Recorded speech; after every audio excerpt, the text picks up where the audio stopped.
Olá, gente querida do canal Paz e Bem, do canal Filosofia em Movimento. Então, aqui a gente está dando continuidade à leitura, né, do livro da filósofa Silvia Federici, que é um clássico da filosofia feminista, que se chama O Caliban e a Bruxa.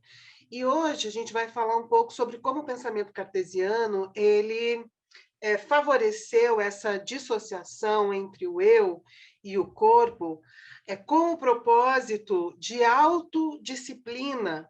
O Descartes ele faz uma dissociação, né, entre o eu e o corpo, né, entre a resistência e a res pensante, né? Então, esse eu ele é imaterial, ele não ocupa lugar no espaço, ele não é visível, né? Então, ela comenta assim, que ao se dissociar do seu corpo, o eu racional se desvincula certamente de sua realidade corpórea e da natureza. Sua solidão, a solidão do eu, sem dúvida seria de um rei. No modelo cartesiano de pessoa, não há um dualismo igualitário entre cabeça pensante e o corpo-máquina. Então, não é que os dois ali estão juntos, mente e corpo, conciliar. Há uma relação senhor-escravo, ou capital-trabalho, ou chefe e empregado, né? Quem manda, quem obedece, quem tem mais autoridade sobre o quê, né? Então, o eu, ele deve exercer sobre o corpo uma dominação, e essa dominação tem um caráter moral na experiência da pessoa, né? Consigo mesmo. Então, a tarefa principal da vontade, né, submetida ao eu, é dominar o corpo e o mundo natural. E essa visão também ajuda a constituição do Estado, porque, em termos de mundo social, o Estado que adquire essa função do eu, né? Então, assim como a tarefa do Estado é governar o corpo social, nessa nova subjetividade cartesiana, né, a função do eu é governar as partes do corpo. E essa relação, né, entre alma e corpo, entre eu e corpo, ela ganha assim, uma característica de guerra, né? E ele usa, inclusive, termos militares e faz apelos para que sermos valentes, né? Para obter as armas adequadas para resistir aos ataques das nossas paixões, das paixões corporais. Então, ela escreve assim: devemos estar preparados para derrotas temporais, pois talvez nossa vontade não seja sempre capaz de mudar ou deter nossas paixões. Pode-se, no entanto, neutralizá-las, desviando sua atenção para outra coisa, ou pode-se restringir os movimentos do corpo que elas provocam no corpo, as paixões, né? Então, aqui ele está pensando numa educação somática que tem a ver com submissão do corpo a ideias gerais. Ou seja, com um autodisciplinamento, né? Um eu que pode ser puro quando não contaminado pela baixaria, pelas baixezas do corpo. Então, é uma luta constante entre o eu e o corpo. A gente vê, né, em toda a criminologia o que emoções fortes e desejos estranhos podem fazer. Bom, isso deve ser evitado? Sim. É possível criar uma outra forma de experimentar o corpo, os sentimentos, as paixões, que não seja pelo aspecto assim baixo, destrutivo, violento? Óbvio, óbvio que sim. A questão que a gente coloca aqui será que esse modelo cartesiano é o que favorece essa maturação e o desenvolvimento ético da experiência do corpo, né, do corpo humano no mundo?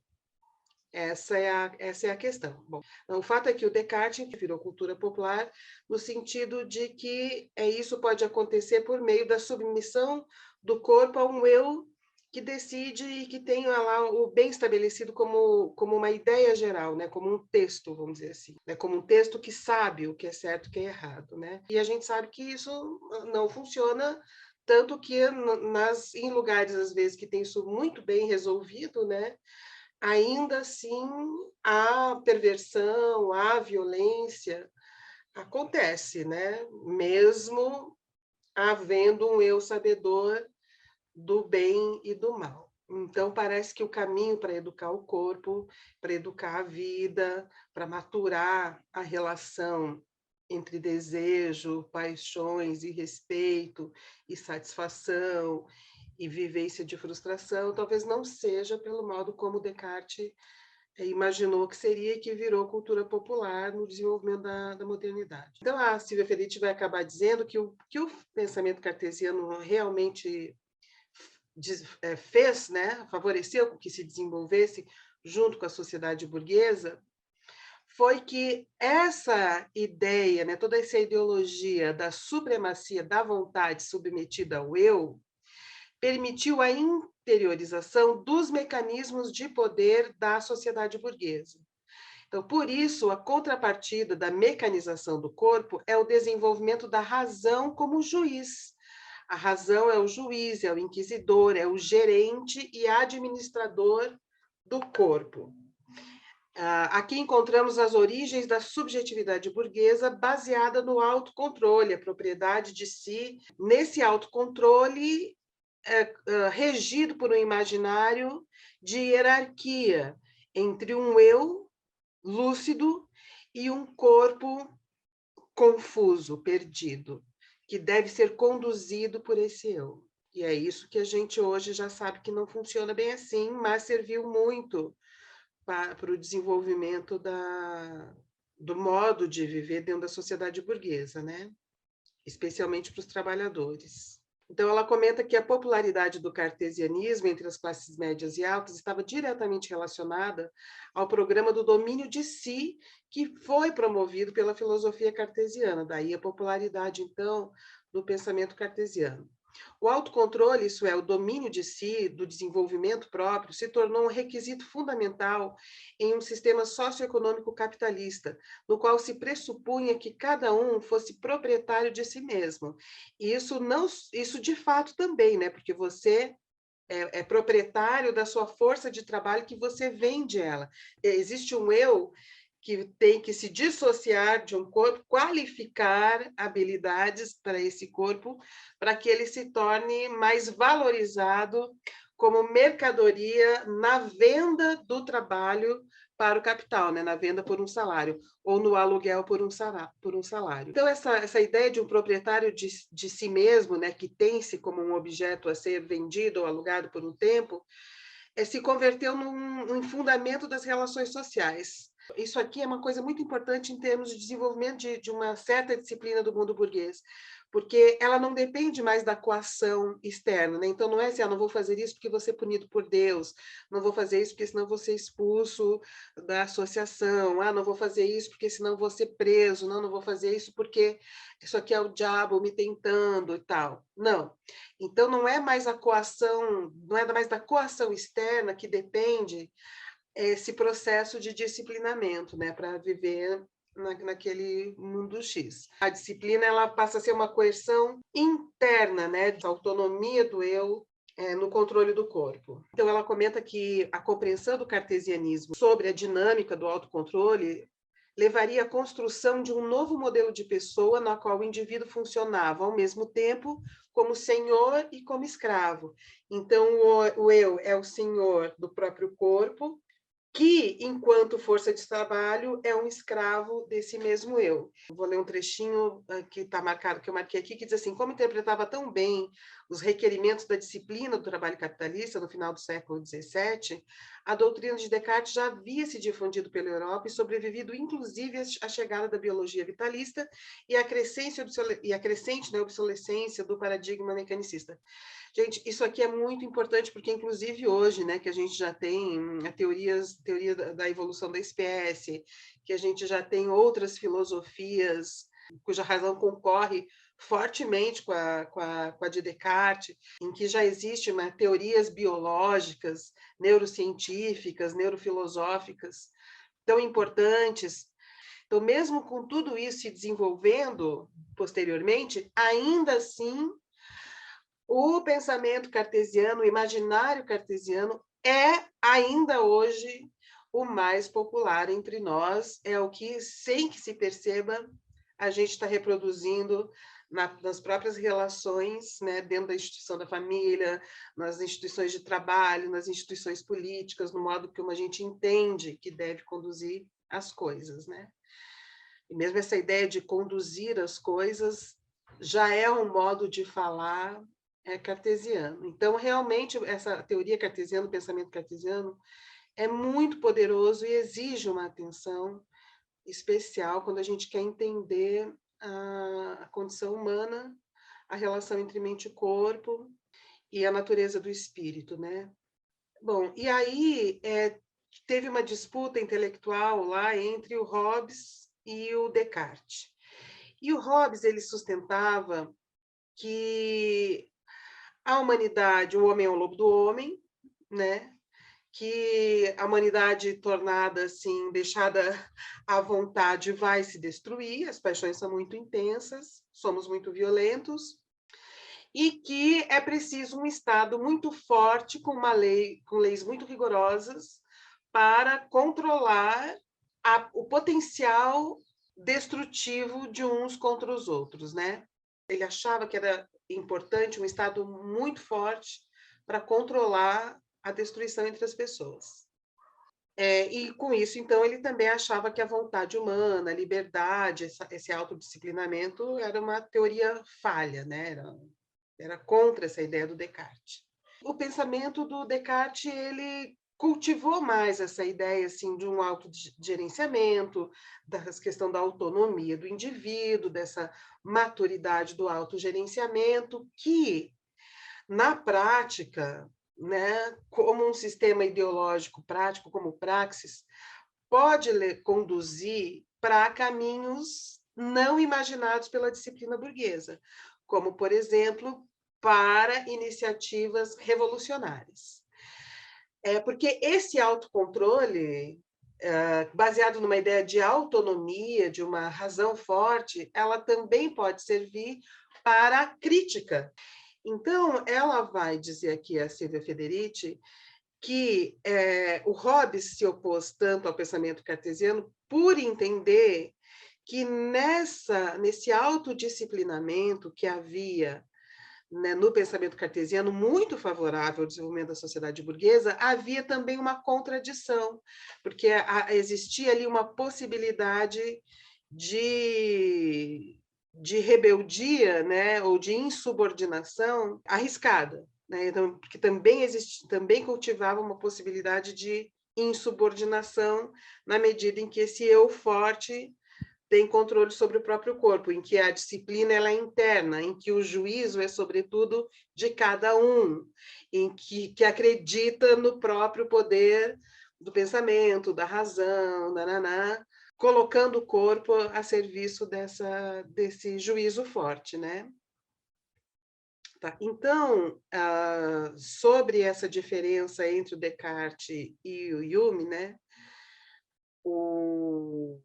Ela cita o Alexander Ross, que diz assim, que observou o quê? O freio da consciência é o que retém os homens frente à rebelião. Não existe força exterior mais poderosa do que o freio que a própria consciência pode criar na pessoa.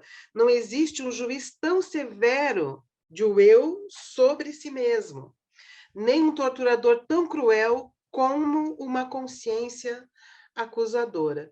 Então, como que a sociedade burguesa vai usar essa dissociação entre o eu e o corpo para fazer desse eu um juiz interno autoacusador, que inclusive dispensa em boa parte a coerção do Estado. Então, essa interiorização desse juiz severo e desse torturador cruel. Mas daí, ao desenvolver esse pensamento, a Silvia Federici ela vai dizer que o Hobbes desconfiava desse modelo cartesiano do autocontrole, porque ele entendia que o autocontrole podia transformar-se facilmente em uma proposta subversiva. Então, ao mesmo tempo que esse juiz interno seria um repressor da rebelião, ele também poderia fazer o contrário. Ele poderia também criar, desenvolver um juízo insubordinado, com base no acesso que esse juízo pode ter à verdade e à crítica da lógica de exploração e tal. Aí ela dá como exemplo sobre isso, né, o ativismo das seitas puritanas durante a Guerra Civil Inglesa, em que o autocontrole podia transformar-se facilmente em uma proposta subversiva. Então, o que aconteceu nesse caso, né? O chamado dos puritanos a converter a gestão do comportamento próprio em consciência individual, quer dizer, a consciência individual sobre si mesmo, né? E fazer da consciência própria o juiz final da verdade, havia se radicalizado nas mãos dos sectários para se converter em uma recusa anárquica da autoridade estabelecida. Então, se eu mesmo sou capaz de avaliar a situação, por que me submeterei a uma autoridade? Né? Essa é a questão. Então, esse seria o potencial subversivo do desenvolvimento desse eu forte, dessa subjetividade forte. Então, acabou que muitos pregadores, né, dessa luz da consciência acabaram se opondo à legislação do Estado e da propriedade privada. E aí, então, que ela acha que quando Hobbes é tão anticartesiano, né, no sentido de que faz uma crítica, esse chamada a razão, é porque ele entende que o pensamento cartesiano é uma arma, né, é uma arma que tem dois gumes, é uma faca de dois gumes, né, afiada dos dois lados. E contra isso, então, ele diz, não, o Estado é que tem que ser coercitivo, não podemos depender desse apelo à consciência, a esse eu consciente com uma razão poderosa. Bom, gente, então, hoje é isso, né? Pensem nisso, pensem nessa ideia, né? Esse eu, ele é tão indissociado, assim, do corpo, e a autoconsciência, né, submetida a um eu que tem uma vontade forte, é suficiente para a gente pensar numa ética para si, numa ética com o outro? Isso é uma questão.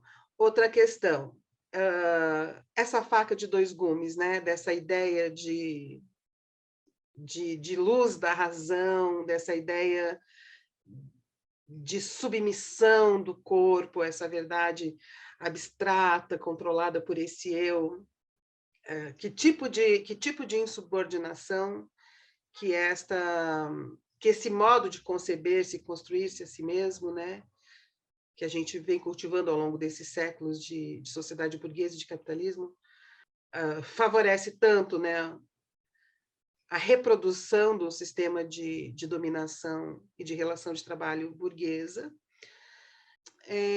e também favorece algum tipo de insubordinação quando se pode, por meio dessa autossuficiência da razão, questionar aspectos da lei, pensar em termos de igualdade, enfim, favorece algum processo civilizatório dentro do próprio capitalismo.